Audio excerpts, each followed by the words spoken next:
Hello. I'm Cat Burgess. I have had the absolute privilege of working for Frost coming on 21 years now. And actually I did leave for a while, and we have a few people we call boomerangs, and I'm a Frost boomerang.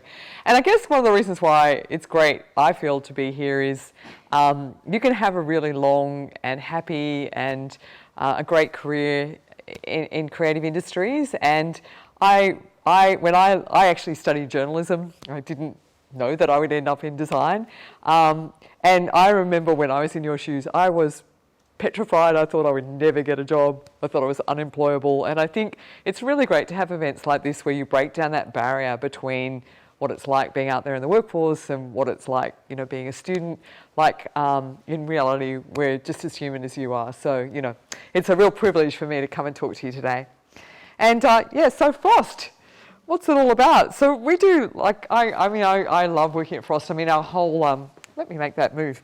Our whole kind of ethos is about designing a better world. And we really believe that design can contribute to our world in a really positive way. And I think many people who are now going into design, we want to contribute, we want to do good things in the world. We're not just about being creative for its own sake. We see that the things we make, and it's quite amazing when you go around the city and go, oh, we did that, it's a really great feeling to feel like you're making a contribution to the place you live, to all different sorts of causes when it comes to Frost, work on things like rebranding museums. So it's a real privilege to know that the work you do is actually out there in the world and that you see it, and it's a physical and it's a tangible thing that you can contribute. And, over the many years that I've worked at Frost, I've had the great privilege of rebranding the Opera House through to, you saw there, the Maritime Museum, even through to projects like this, which is a new part of Sydney down at Circular Quay Quarter. I don't know if you've been down there yet, but it's quite remarkable, the new building that's been done.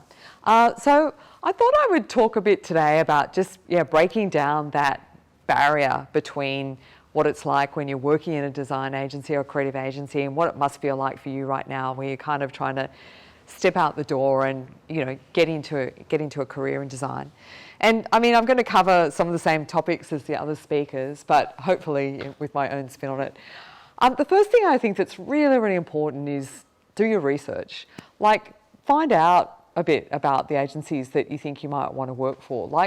Go onto their website, see the sort of work they do, and it's really, really important to understand that it's not a one-size-fits-all thing with your portfolio.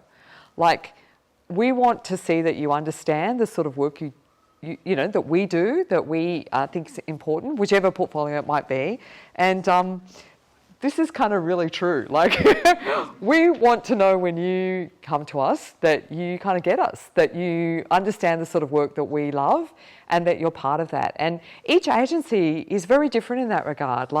At Frost, we're very much an ideas-based agency. We want to do a very particular type of work, whereas other agencies might be more decorative, or they might be more, into customer experience or whatever. So there's lots of different types of agencies out there, be they, from advertising through to design, through to digital.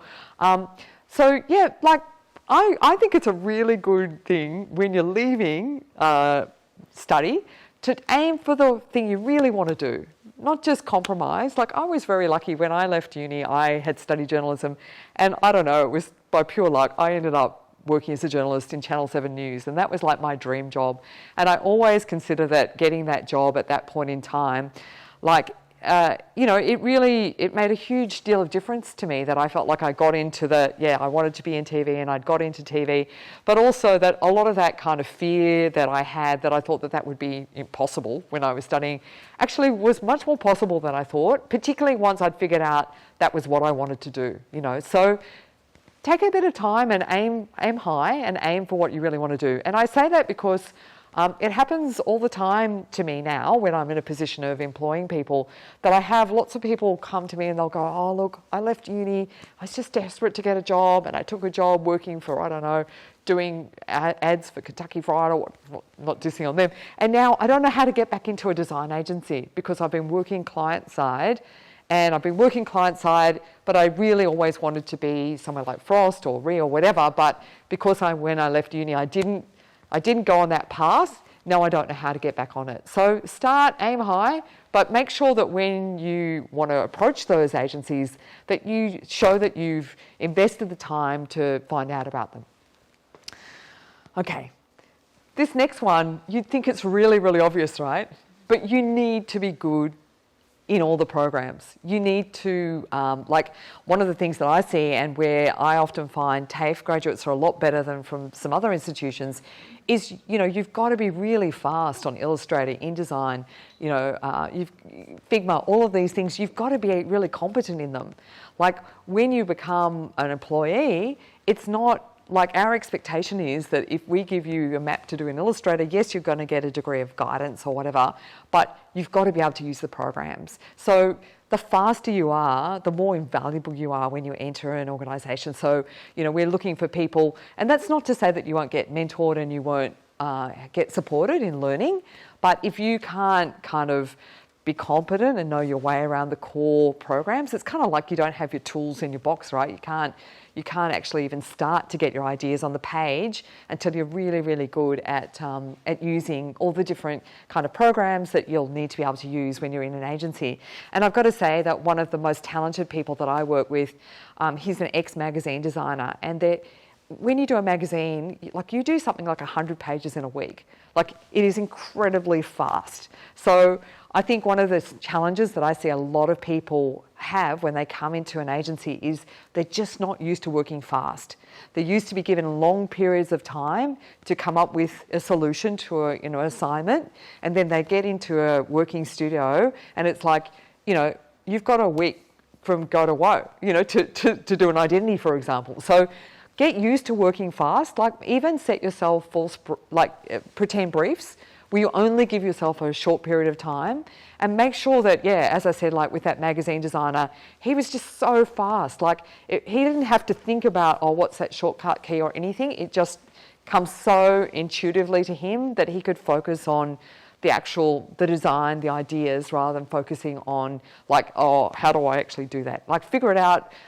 So many of our team, they're constantly teaching themselves, they're watching tutorials, they're learning, and I really agree with that, observation. You can't stop learning, but just make sure on day one, you know how to use all the equipment properly.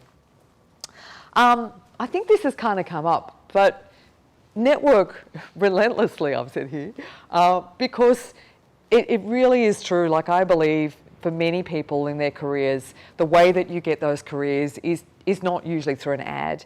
It's through you've met somebody, or somebody knows somebody, a friend of a friend, but also like really take advantage of the design community. I think one of the things that I think is quite unfortunate within our community is that we don't just get together like this enough and talk about what we do. And I'm very lucky that I often get invited to speak at things like the Design Conference in Brisbane. And what I find the most rewarding about that is that you meet all these people who are like you, who are people who maybe didn't fit in at school and really got into design and music and fashion, and then have found a way to kind of take that into their career. And it's incredibly rewarding to meet other people who have the same passions, who are going through the same struggles, who talk about clients and all this sort of stuff, and you can have these kind of great conversations, but also you just meet people. And even like from the design conference, for example, I've employed 2 people that I met at that conference. So it's just sometimes that networking, that getting to know people in a more informal environment where you often feel like you can ask questions, and it's not that sort of fronting up and trying to reply to a job ad. The next thing, and I think this is particularly true of Frost, but I think it's true of many agencies, is we want you to talk in ideas, not in design kind of, I was going to use the word prettiness, or like why you did that design. So for example, at Frost, like if we were solving a brief and it was something to do with the environment, we try and look for an insight to do with the audience or an insight to do with the product, and we try and find a really big idea that responded to that, rather than going, it's because it's about the environment, I'm going to choose green and I'm going to have a leaf. You know what I mean? And I think for me, one of the things that I've been taught is we don't really believe in design as decoration at Frost. Like, we actually believe that the creative has to be kind of essential, or otherwise you have to take it off the page.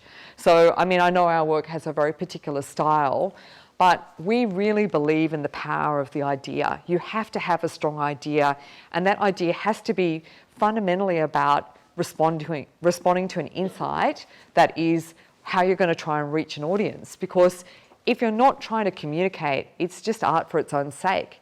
And so one of the things about design is it's about solving problems, it's about having function. So for us, yeah, if you were to come and talk to us about your work and start describing it, the first thing we're going to say is, well, where did the idea come from? And for us, that idea we find with our teams, a lot of people don't go onto the computer at all. They start with sketching, they start with words, they start with actually trying to like brainstorm together. It doesn't start with how I'm going to finesse a letter or what's my favourite typeface. It starts with what's the strongest idea. And when we talk about talking in ideas, you've got to have more than one, right?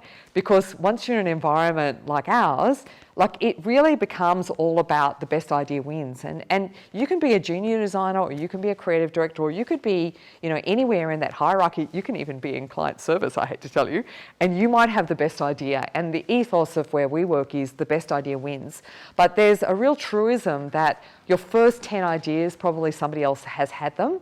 So I always say, when you're trying to come up with ideas to solve a brief, like, don't try and get to the ultimate answer at the beginning. Like, you should really be trying to kind of like get as many ideas down as possible and really kind of think from many, many different directions rather than just think from one direction. Because I think you find, like, if it's too easy coming up with the idea and it's kind of like, oh yeah, there it is, like, you'll find that you haven't tried hard enough to break it and you haven't tested it hard enough. So it'll be something that at the end of the day might be quite obvious that other people might have already done or might be about to do. So yeah, one of my kind of heroes in marketing is a writer called Sept, and he talks about emotional labour. And I really believe in this. Like, being a creative is hard. It's not easy, and you have to put the work in. And when you put the work in, that's when you get the great work out. Whereas if you kind of go, oh yeah, I've just seen that somewhere else and that looks cool, it's the latest colour, it just will never have that depth to it. And that depth of thinking is what, you know, great agencies strive to do. Like, we really hold ourselves to a very high standard, and we're going to critique each other's work, and we, you know, you get so much joy out of when you can unlock a really powerful idea. And I think this leads to my next point, which is, like, be really, really careful of Instagram, like in general, but particularly if you're using it as your source of inspiration for design. I think there's a number of reasons for that. First of all, you're going to pollute your mind really quickly, because it'll be like you're working on a brief and you start, you know, even if you start searching online for inspiration, like, I really always think that that's the worst place to start, because once you've seen something that somebody else has done, you can never get it out of your head. I think it's much better to go to really diverse sources of inspiration, like go and see an art exhibition, go out into nature, like get yourself away from other people's design.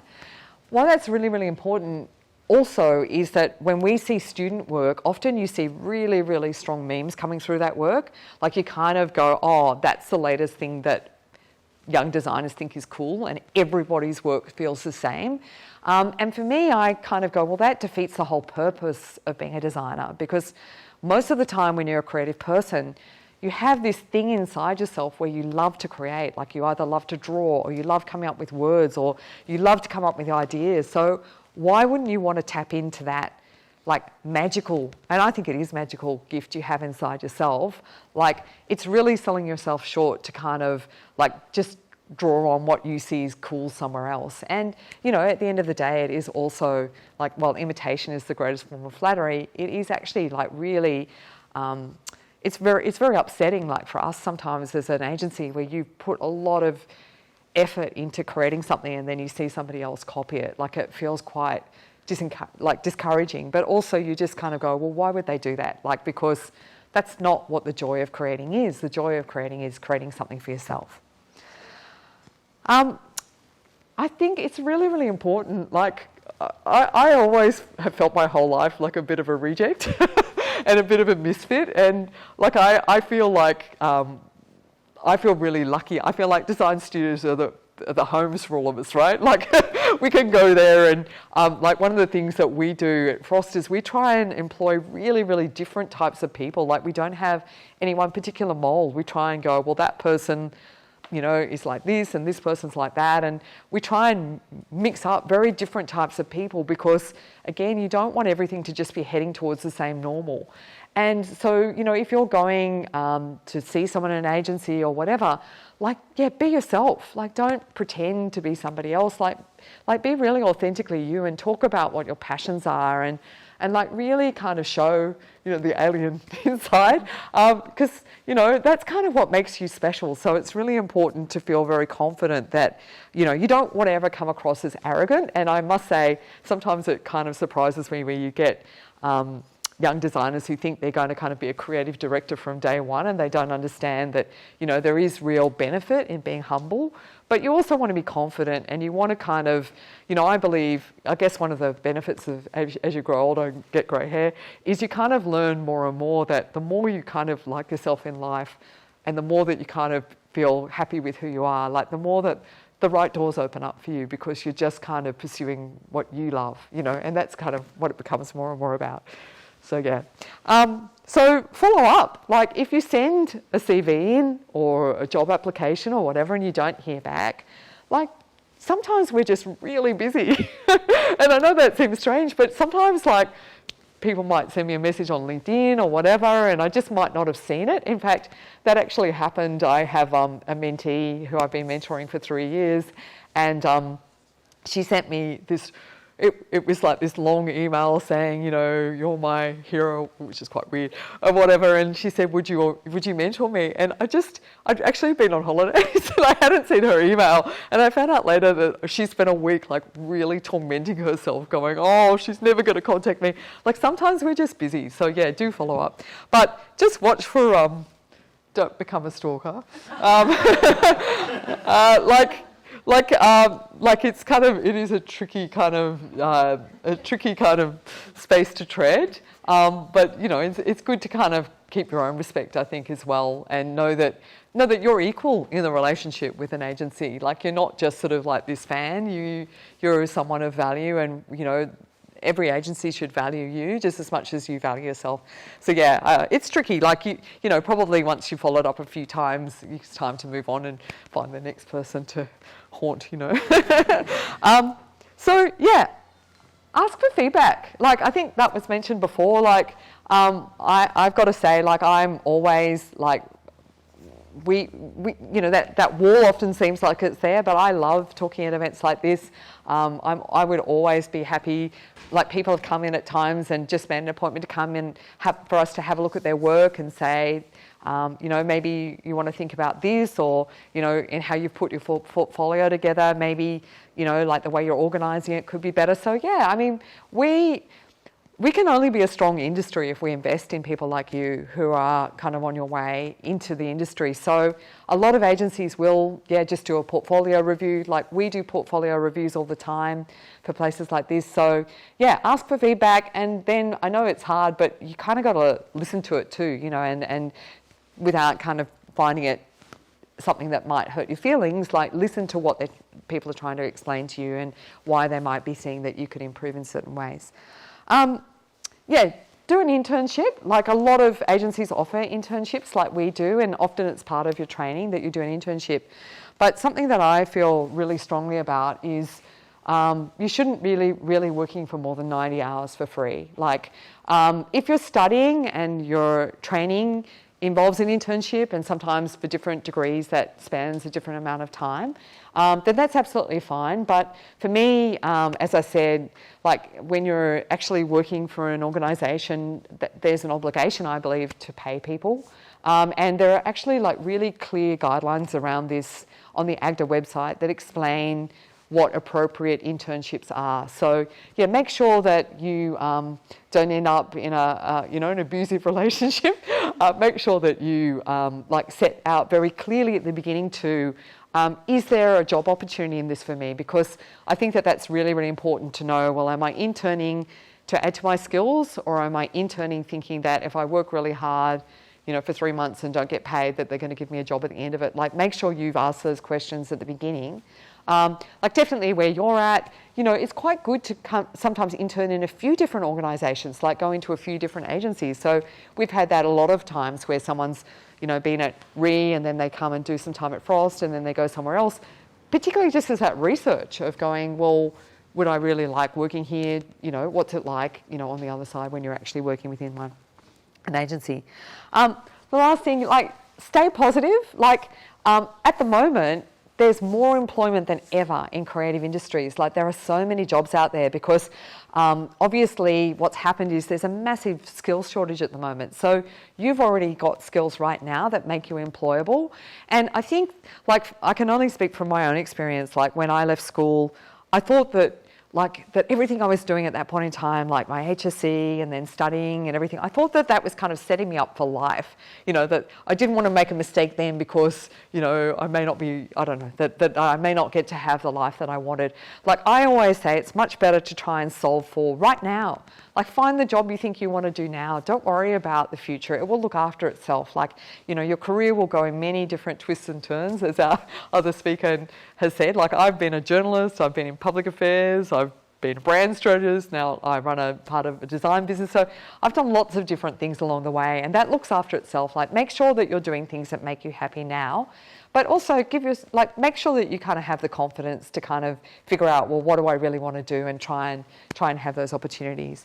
And yeah, as I said, like, we really need you. So don't be afraid to send your portfolios, to, reach out.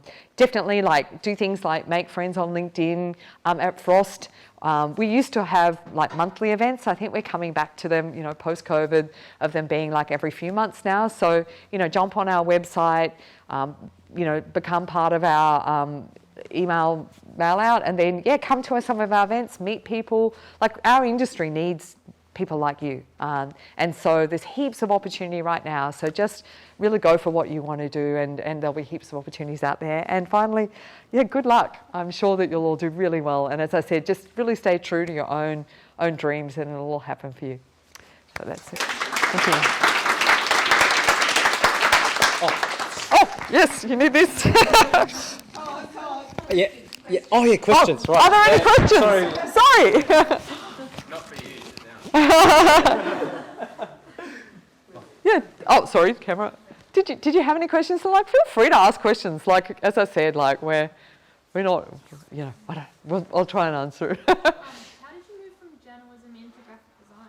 Well, it was really weird. I mean, I feel like when I was at school many years ago, like, I didn't even know graphic design existed as a career. Like, now it's so great that creative industries are given so much respect and kind of kind of choices, but just a lot of it by accident. Like, I was a client of the company I now work for, and they said, if ever you'd like to work for us, just let us know. And I said, really? And then a few years later, I picked up the phone and went, did you really mean I could come and work for you? And they said, yes. So it was kind of, when I first started there, I didn't even know kind of what I was going to do. But I'd done a lot. I'd been, so I was a journalist, and then I went into public affairs, and then I kind of, in my roles in sort of more marketing and communications client side, then I started dealing a lot with design agencies. So I did a lot of rebrands, and I did a lot of, websites and publications and stuff like that. So I kind of learnt a lot of the craft from more a client side, and then I switched over into agencies. So that's where, sometimes it's just totally about opportunities opening up to you, and you just don't even know that they're going to happen. Like, as I said, when I got my job at Channel 7, truly, honestly, like, I had wanted to be an actor. I did not want to be a journalist. And it meant that my whole time at uni, I had, during the holidays when you're meant to do your internship, I'd been in plays and stuff like that. So it got to the end, and it was like, you can't pass without doing your internship. So I went and did an internship at Channel 7. And I discovered I really liked it. And I liked it so much that I went to work on Christmas Day there because I had nothing better to do. So I went, and then they kind of went, you must really like this. And I went, yeah, I do. And then I ended up getting a job there. So, sometimes you don't really know what it's like to be out in the actual world of what you're going to do, like what it's really like when it's a real job rather than stuff you're studying. So, I think I've just been very lucky. But I think that often too, it's just like those opportunities open up, and you have to be open to stepping through a door that you may not have thought of originally when you were thinking about your career, you know. And some people start out life with a really clear idea of, you know, I want to be a doctor and that's all I want to do and whatever. But most people, like, career is a multifaceted journey, and you know, and it's fine to change your mind, and it's kind of fun, like when you change and do other things. And I still think that the things I learnt in my first job as a journalist still serve me well today. Like being able to work really, really fast is something that I think, you know, is a great skill to have, hopefully. You know, so yeah, but just luck really, you know. And that's the thing. Sometimes it feels like you can map it all out and it's all going to happen, but a lot of the time it's just what crosses your path, you know. The world provides. Yeah. Is Frost more focused on motion design? Yeah, so motion is a really interesting thing because I think motion is definitely an area that we're growing within the business. And like within what my team do, we do a lot of video work, like we do a lot of hype reels and a lot of motion. And yeah, brands have to move these days. Like a lot of brands now are going to live primarily in digital worlds. So yeah, thinking about how a brand can move and how it animates, absolutely, that's an area that we're seeing a lot of growth in. I mean, for me, as I said, the heart of design is solving problems, and then how you're going to do it is the second step. So you kind of, sometimes it can be a channel solution, like are we going to do motion, or, you know, it can be a visual identity solution, or it can be all different things. But if you don't have the idea to deploy in motion, you know what I mean? Motion in itself isn't a solution. So I think that's where for us, you know, like really going, well, what is the strength of this idea and how is it going to unpack in numerous, multiple ways? Yeah, but absolutely, motion is becoming a core area of all fields of design, and you know, I think increasingly we're going to see that you know, that motion and you know, we were talking before about UX, CX, all of those sorts of things. Like I think the whole kind of idea of graphic design is kind of breaking down, and it's not so much about graphics anymore. It's about how you can execute an idea. Yeah. Other questions? We are recently doing an assignment like about creating our own brand. Yeah. So how do we show our personality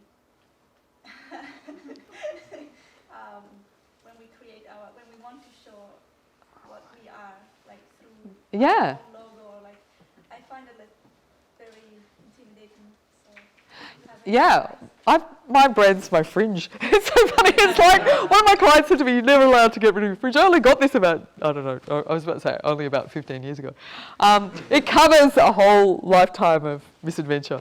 I think your personal brand is what you love, you know. So like I don't think you have to manufacture it. It's kind of more going more and more inside and going, what are the things that make me unique?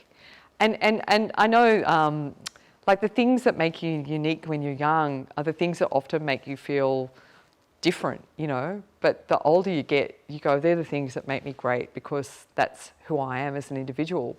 So if you're kind of trying to brand yourself, I'd go, well, what are the things I'm passionate about? You know, and we all have our own individual things that we really love. Like for me, I love music, I love art. You know, it's not surprising that I ended up working in a creative field, you know. Yeah, so for me, it's kind of connecting those passions to what you do professionally. It's like figuring out, well, how can I take those things that I love? Because then it doesn't feel like work, right? It's just like, oh, wow, I can't wait to do this. Well, you know, some days I can. But you know what I mean? It's like when you do really connect the things that you're interested in to the things you do professionally. And I think Gemma was a great example of that. Like, look at how she's taken that love of art and design and made that her profession. So everyone in this room will have the things that they're into. Like I have a designer that's really into death metal, and he's tattooed all over, and he's, you know, really like very into his own passions, and he doesn't hide that. And I think that's one of the things that's becoming fantastic about workplaces today, is that we all talk about taking your authentic self to work, and that people, the more authentic you are about who you are, the better it is, rather than, you know, the days when, I mean, when I first started working in the 80s, dare I say. Like, you know, we all had big shoulders and we all had the high heels and certain makeup, and it was kind of like you had to put on a uniform. Now I think it's more about like wearing what, you know, how you like to express who you are, you know, and making that authentic to yourself. And yeah, when you talk about personal branding, like, what's the role of a brand? The role of a brand is to help people recognize stuff, right? It's help them kind of connect things and go, that's that. So, you know, obviously if you're looking at your own brand, you know, there are kind of signals that will set out different messages, you know. But that's just your identity, your outside. You know, who you really are on the inside, that's what you want to try and work towards manifesting as genuinely as you can, you know. Because why do you want to be fake? Like, it's kind of like you kind of want to tap into the stuff that makes you you. That's, for all the different people we have that work at Frost, like, some of them are amazing illustrators, some of them are musicians, some of them are, you know, love type, you know, and it's that kind of really great mixture over time that makes the strength of a complete studio. And that's why we call ourselves Frost Collective, partly, is that we want to be very, very diverse in who we employ, very representative, like society's made up of all different types of people, so we want to try and embed that into, you know, what we're like as well. So just be you. Yeah. It can be harder than it sounds, you know. Yeah. So everyone. You're good? Thank you.